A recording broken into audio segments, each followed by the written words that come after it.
তো hey guys, কেমন আছো সবাই? আশা করি সবাই অনেক ভালো আছো। আর জন্মাষ্টমী সবাইকে জানাই হ্যাপি জন্মাষ্টমী। যদিও অনেক দিন পরে ভিডিওটা আপলোড করছি, কারণ এডিট করার সময় ছিল না। তো আজ থেকে আমি অনেক ফ্রি, অনেক সময় আমার কাছে, তাই আমি ভাবলাম এতটা সময় কি করে কাটাবো, তো কিছু ভিডিও এডিট করা যাক। তো যেমন কথা তেমন কাজ, চলে গেলাম গোপালের জামা কিনতে। তো দেখো, এখন আমি নিচ্ছি গোপালের জামা। তো এই হলুদ কালারের জামাটা আমার খুবই পছন্দ হয়েছিল, কারণ গোপাল বেশিরভাগ হলুদ কালারের জিনিস মানে বস্ত্র পরতেই ভালোবাসে। তো সেটা মাথায় রেখে আমি ওটা সাইড করলাম। আর দেখো, আরও কিছু আমি দোকানদার কাকুকে বললাম একটু ঝিকঝাক টাইপের কিছু দেখাও, যেটা আমি গোপালের জন্য নিতে পারি, কারণ অত খোঁজার টাইম আমার কাছে নেই। তো কাকু বলল, কাকুর কাছে একটা কাজ ছিল, ঠিক আছে, তো একটু আমাকে ওয়েট করতে বললো। দেন কাকু আমাকে কিছু জামা খুঁজে দিল, যেটা হচ্ছে এই পিঙ্ক কালারের জামাটা, ঠিক আছে। তো চলো দেখাচ্ছি আমি পিঙ্ক কালারের জামাটা কেমন। তো এবার বলছে কাকু আমাকে আর কিছু নেবে না, মালা বাসি। তো ফার্স্ট টাইম আমি গোপালের জন্য কিছু কিনছি, তো কাকুই আমাকে অনেক কিছু সাজেস্ট করলো। তো তার থেকে এক একটা জিনিস নিয়ে নিলাম। সেটা আমি কাকুকে বললাম যেন আমাকে প্যাকিংটা খুব ভালো করে দিও। যেমন কথা সেরম কাজ, কাকুটা খুব ভালো ছিল, যার জন্য আমাকে অনেক হেল্প করেছে। আর এই দেখো, এইসব জিনিস আমি নিলাম। আর ওই দেখো বাসি, মালা। তো বলবে কেমন হয়েছে এগুলো। অবশ্যই এগুলো আমার গোপালের জন্য নয়, কারণ আমার বাড়িতে কোনো গোপাল নেই।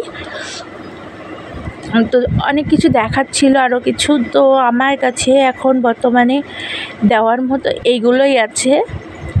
তো আমার এখনও না অনেক কাজ। তো কাকু আমার সাথে একটু বলাবলি করছিলো যে কিভাবে পড়াবে।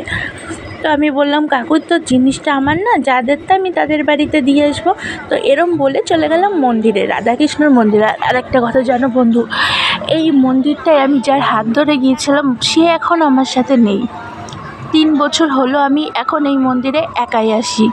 হয়তো ভগবান চায় না আমি এর মধ্যে, হয়তো কোনো দিন চাইলে তার সাথে আমি আবার এই মন্দিরে আসবো, সেদিন আমি ভিডিও করে সবাইকে দেখাবো। তো এখন আমি আমার ছোট গোপালকে নিয়ে এসেছিলাম মন্দিরে। আর মন্দিরের ভিতরে দেখো অলরেডি একটা গোপাল রয়েছে, যার সাথে ও কথা বলতে বা খেলতে খুব চাচ্ছিল, তো ভয়ও পাচ্ছিল। তো দেখো, আমি অনেক বলছিলাম যে সোনা তুমি একটু ভিতরে যাও, একটু ভিতরে যাও, গিয়ে তুমি গোপালের সাথে খেলে আসো। তো দেখো বলছে কোথায় কোথায়, মানে ও এমনি যত বাড়িতে ছটফটে, কিন্তু বাইরে গেলে একটু ভয় পায়। তো দেখো গোপালটাকে সত্যি গোপালের মতো লাগছিল, ভগবান মনে হচ্ছিল ওই হয়ে এসছে। তো সবাই ওর সাথে সেলফি তুলছিল, ও বিরক্ত ফিল করছিল। আর এই দেখো আমার দুষ্টু, আর ও কোথাও গ্রিল দেখলে না, গ্রিল খুব ভালোবাসে, জানলায় উঠতে চায়। তো এই দেখো সবাই কিছু ফটো ক্লিক করছিল, আমি তার মধ্যে কিছু ভিডিও শ্যুট করে নিয়েছি। ও বুঝতেই পারেনি। তো এবার আসবে হিয়ার পালা, যে হিয়াকে নিয়ে ও ঠাকুর দেখাতে যাবে। তো দেখো হিয়া অলরেডি ওখানে চলে গেছে।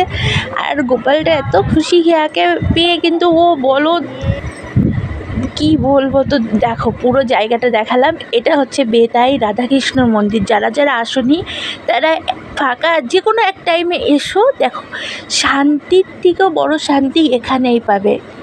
এখানে শান্তি নেই তো কোথাও নেই।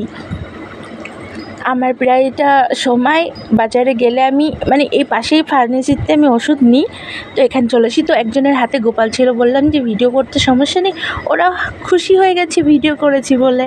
তো এখান থেকে বেরিয়ে যাওয়ার পালা, এখন আমাকে এখানে বিদায় জানাতে হবে।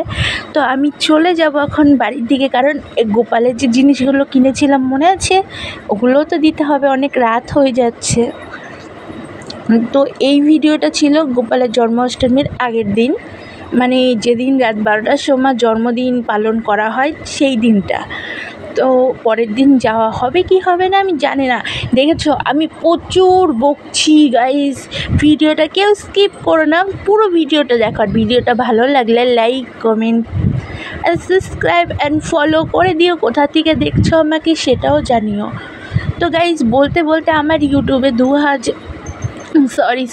3,600 50-60টা সাবস্ক্রাইবার হয়ে গেছে। তো আবার পুরো ফ্যামিলিকে জানাই থ্যাংক ইউ সো মাচ আমাকে ফলো করার জন্য, আমার পাশে থাকার জন্য, কারণ তোমরা ছাড়া আমি কিছু না, এটা তোমরাও জানো গাইস। আর তো দেখো বলতে বলতে এই সাইডে ছিল আমার ওষুধের দোকানটা, মানে ওইখান থেকেই আমি আমার মেয়ের ওষুধ নিই। তো দেখো এত সুন্দর জায়গার, ওই দেখো ভিউ, মনে হচ্ছে না সিঁদুর ঢেলে দিয়ে গেছে কেউ। তো দেখো বলতে বলতে চলে আসলাম আমি আমার দিদির বাড়িতে। আর ওই দেখো নিয়েছে গোপালের জন্য একটা ময়ূর পাঙ্খ। এই পাঙ্খটা অবশ্য আমি নিয়েছিলাম যে আমি রাতে গিয়ে ভিডিও বানাবো, কিছু ট্রানজ্যাকশান ভিডিও, কিন্তু গাইস হয়ে ওঠেনি আমার ট্রানজ্যাকশান ভিডিও, কারণ ভিডিও ধরে দেওয়ার কোনো মানুষ নেই। তো দেখা হয়ে গেল রাস্তায় ওর বম্মার সাথে। তো ওর বম্মার সাথে ও কিছু কথা বলছিল, আর দেখা হয়ে গেল আবার ওর ছোটো বোনের সাথে। তো ওরা এখন যাচ্ছে একসাথে বাড়িতে, আমি পিছনে পিছনে একটু ভিডিও করতে করতে যাচ্ছি, কারণ ভালো লাগে কিছু কিছু মুহূর্ত রেখে দিতে, হয়তো এটা সারা জীবন থাকবে। যাই হোক চলো দেখাচ্ছি গোপালের ড্রেসটা পরিয়ে কেমন লাগে। এত অন্ধকার, আমি বলছিলাম একটু সাবধানে চলো। আর জানো তো সবথেকে বড় কথা, ভিডিও ফাস্ট করতে আমার মোটেও ভালো লাগে না, কারণ আমি এত মেহনত করে ভিডিওটা করি। 2 মিনিটে ফাস্ট করে দেওয়ার তো কোনো মানে নেই, যে দেখার সে এমনি দেখবে, আর যে না দেখা সে স্কিপ করে চলে যেও, কিন্তু কোনো খারাপ কমেন্ট ছেড়ে যেও না, যেটা শুনে বা পড়ে আমার কষ্ট হয়। সবাই কিছু ভালো কিছু আশা করে, আর ভালো কিছু না দিতে পারলেও খারাপ কিছু কাউকে দিও না।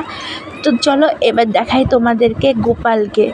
আর এই গোপাল নিয়ে আমার লাইফে অনেক বড় কিছু আছে, চলো দেখাই।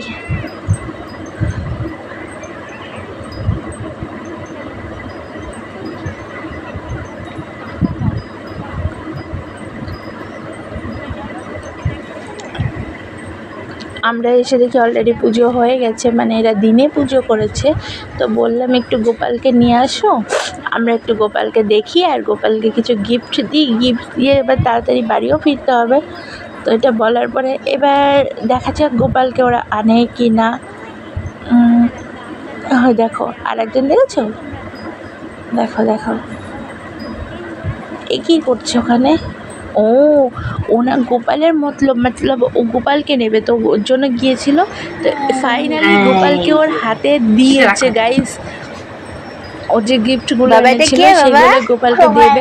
আরও এত খুশি না, খুশি দেখে আমার মনটা সত্যি ভরে যায়।